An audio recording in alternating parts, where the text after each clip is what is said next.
Everybody, welcome back to my YouTube channel. My name's Kylie. I read a lot. In today's video, hi, I'm editing this video. My microphone died during my intro.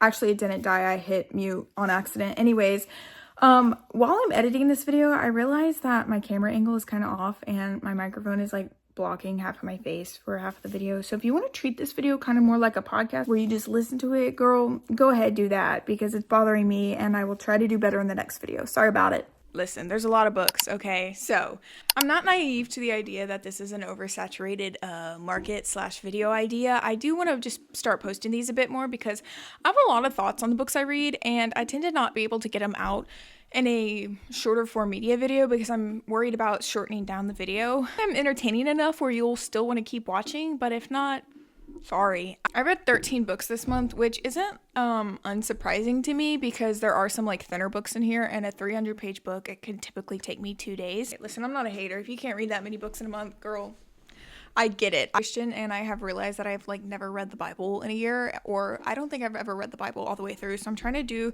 a devotional where I read the whole Bible within a year. So I read the book of Genesis and finished it in February, and I am going to count every book in here as a book because it is a book to me.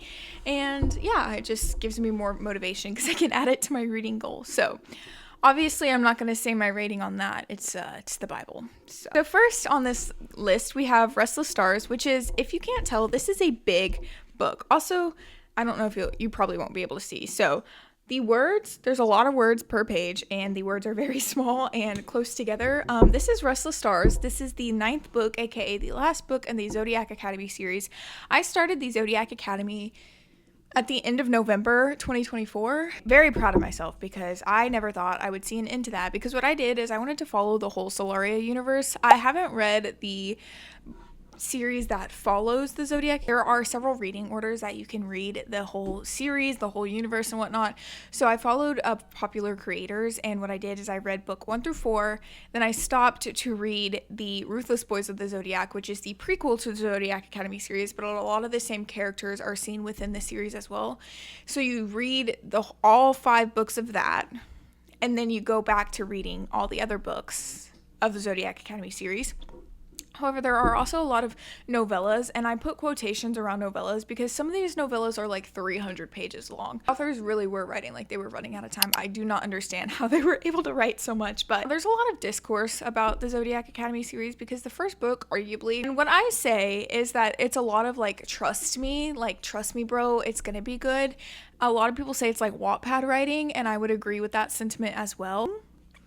So if you read 23 books, then obviously you had to have liked it at some capacity. I am trying to collect all these covers, but these covers have since been going out of print, which is so stressful because every book is like $20. Very expensive, but these covers are going out of print. And because I was like on a kick of trying to finish series. I finished Goldfinch, which is the last book in the Plated Prisoner series. I have made several videos about this on a different app. So and I feel like I've gotten my thoughts out there enough, so I'm gonna try and keep my thoughts as concise as possible. It's a King Midas's story retelling. If you don't know King Midas, everything he touched turned to gold. This is labeled as a dark romance series. However, you do not get the romance until about the 3rd book of the series, and these books are pretty thick. I did enjoy Guild. A lot of people don't.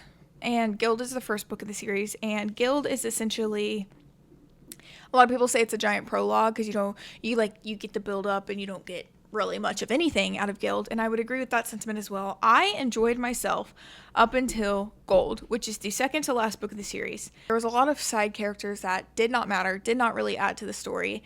And so I gave the whole series a 3 stars, and the last 2 books really killed the series for me, and it could have been done with the storyline, but we started going down a completely different path. And then this book and the 2nd to last book, Gold, were supposed to be one book, but something, I don't know exactly what happened, but then they became 2 books. And so I feel like we just had so many filler scenes within these 2 books that, why? I did the rest of the series in October and binged them until I got to Gold, which took me like 30 days to read, and then finally I was like, I just need to finish the series. And so I finished Goldfinch. If you would ask if I would recommend the series, honestly, probably not, because there are so many other fantasy series out there that are great that I would recommend. Sorry about it. 2 series, I needed a break from fantasy because I could feel myself slumping quite a bit. So I tried to get back into romance and I tried to get back into thrillers. The biggest romance reader. I like what's called closed door romance. I want the yearning. I want the build up to it. I don't want them just, doing the deed for more than half of the books. I do the books that I don't have the physical copies of, and I'm going to go out of order for these now because I finished Our Winter Monster by Dennis A. Mahoney. This was honestly quite a short book. I gave it a 2 stars. It was okay. It's like your typical monster, like snow monster thriller. I don't really have many thoughts on it because I don't know. Like I didn't really care for the characters that much, and I didn't really care for the actual storyline. Apparently they were the monsters themselves. I don't know. Finished Dead in the Water. It's like a cozy mystery.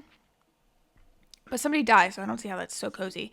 It's by Agatha Frost, and it was good. I liked it. I enjoyed it. I gave it a 2 stars, though, because, again, it was just a short little thriller that, like a little palate cleanser. Again, in no particular order. I read The Dead Romantics by Ashley Poston. I actually read The 7-Year Slip by her last year around this time, and I really, really enjoyed this book. A lot of people have qualms, have some weird opinions about it because the romance in this book has to deal with what you presume is a dead guy, and nothing weird happens. Like, she just has a little bit of like a crush on him. It has to do, our main character is a ghostwriter, and she has gone through a really bad breakup, and she has decided that she doesn't like want to have a happy ending. She can't write happy endings anymore, and her new publisher is like, you gotta get going. And she thinks her new publisher is really cute, and then something happens where we think he's dead. She can see ghosts. I don't know how to like talk about it much without revealing it. What I can say is if you've read this book, then you understand where I'm coming from, where like the guy is presumed dead and whatnot. A lot of people have weird opinions about that. I don't think it was weird at all because she didn't do anything weird with him. She just wanted him and missed him and grieved somebody who she didn't even really know that much, and then whatnot. And I really, really enjoyed this book, so I would recommend it. I do love her writing quite a bit. Henry, The People We Meet on Vacation. I read this within 2 days because I traveled to Pennsylvania for work and here's what I gotta say. This was not my favorite of Emily Henry's books. I've read 3 of her by now. This is the 3rd book I've read by her. This is not my favorite of her books. And I think it's because the guy in it was just a little bit odd. Like, more odd than I would care to imagine. He's supposed to be, like, just this, like... He's just odd. Had mentioned is he doesn't like saxophones. And I'm sitting there, like... And he's going over the things that he doesn't like. And it's like, damn, you're bland. And he turns out not to be as bland. But it was like... Anyways, however, I still gave it a 4 stars because... Emily Henry can write banter like no other, and her like yearning scenes are just so good that I tend to fly through her books. So even though I didn't really care for this one, I still gave it a 4 stars because I still really enjoyed it. If you were to ask me what Emily Henry book I would recommend, definitely Beach Read. I actually picked this up at Walmart not too long ago, and it's been on my shelf, and I've really wanted to read it because the setting is Houston, and I started this book and I was not enjoying myself whatsoever, so I went to Goodreads. I was gonna put it on my like DNF shelf, and I saw that one of my best friends had rated this book a 5 stars, and maybe because I succumbed to peer pressure, I texted her. I'm like, girl, what are you doing? Why is this a 5 stars? I don't like this book. And she was like, listen, I understand where you're coming from, but you need to complete the book. It was really good. The world building can be iffy at the beginning, but just keep going. I was like, fine, okay. Anyways, we're following Nevada, who runs a small town, like small-time detective like firm within the Houston area, which I'm from around the Houston area, so I thought that was interesting, which is the whole reason I picked up the book. And a lot has happened to her family, but what we have come to learn is that magic is a thing. There was some serum back in the 1800s where magic was injected, and so people have magic. And there are like 4 families that run the city of Houston and the districts and whatnot, and they all have different magics. Well, her magic is that she can tell when somebody is lying. She can just feel it in her bones when somebody is lying, which hence why she's like really good at her like detective work. Dragged into finding one of the district's sons. He's just an awful person. She starts working with this billionaire, which I'm guessing is where it's gonna like lead. We're gonna get some billionaire romance in here. And I was like, where are we going in this book? What is going on? So I was just kind of confused as to where we were headed. And then once I got about halfway through, I was like, oh, okay. I gave it a 4 stars. It is really interesting, and I've never been one for billionaire romance. Kind of into it because there's this magic and fantasy involved, and because the world building is the Houston area, like I really understand that. So people here, I have a whole video about this on my YouTube channel. If you haven't seen that video, I highly recommend it. I think I put a lot of work into that video. I read Old Country, and the premise of Old Country is that this couple buys land in Idaho, and when they move in there, their neighbors come and visit them, and they're like, hey, listen, we know this sounds crazy, but there's a land spirit who's been here for years and years and years, like hundreds of thousands of years, and you have to do these certain rituals or else you'll die. Like, because their closest neighbor is a mile away. That was that old couple, and they were like, come on, man, these people are crazy, until the things that the couple mentioned start happening. And it's very interesting. I do think it was a little bit too long. I think it's a pretty good book. I definitely would recommend it. It's been on my shelf for the longest time, and I got it from Half Price Books, if you couldn't tell. So definitely recommend, but like I said, it could have been a little bit shorter. The Haunting of Maddie Clare. Again, this book has been on my shelf for quite a while. There's a theme within this video, and it's I need to read my physical TBR, and that's what I really strive to do this month. And I honestly, I did a pretty good job. A book buying ban, and then Book Outlet had their sale, and when Book Outlet has their $5.99 sale, of course I'm gonna buy books. But this book is set in 1920s England. I thought that was interesting, okay, because I actually got this book from Book Outlet too. How many books of these did I get from Book Outlet? Girl, you need to pay attention. Yeah, this is literally like either a Barnes & Noble, no it's not. This is like a Half Price Book / Book Outlet reading video. And we're following Sarah Piper, and Sarah Piper she has a lot going on. Her family died, blah blah blah, whatever. We don't really get much of her backstory, but we know enough, like her family died and whatnot, and she works for an agency for like labor and whatnot.